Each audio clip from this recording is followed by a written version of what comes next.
La question revient régulièrement dès qu'il s'agit de faire des économies.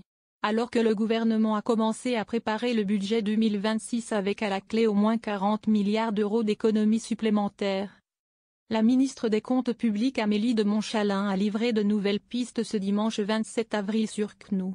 Alors qu'elle annonçait un grand ménage avec la fusion ou la suppression d'un tiers des agences et des opérateurs de l'État qui ne sont pas des universités. Elle a été interrogée sur les avantages des anciens premiers ministres.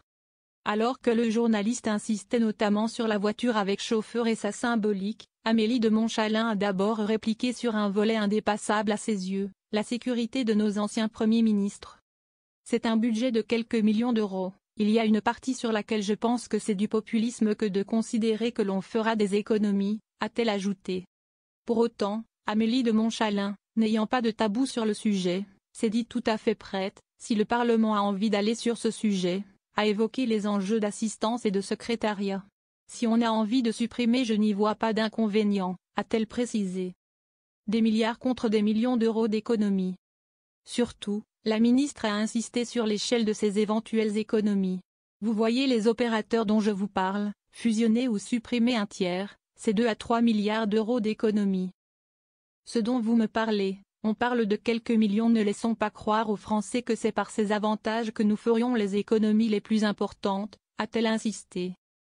La ministre des Comptes publics n'a pas spécifié quelles agences et opérateurs allaient être fusionnés ou supprimés, si ce n'est que ces fusions et suppressions n'incluaient pas les universités.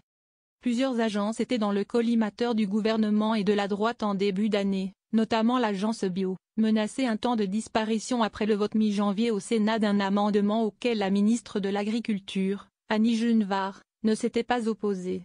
Amélie de Montchalin a rappelé qu'aujourd'hui, on a 180 000 personnes qui travaillent dans les agences et les opérateurs, plus que de gendarmes dans le pays.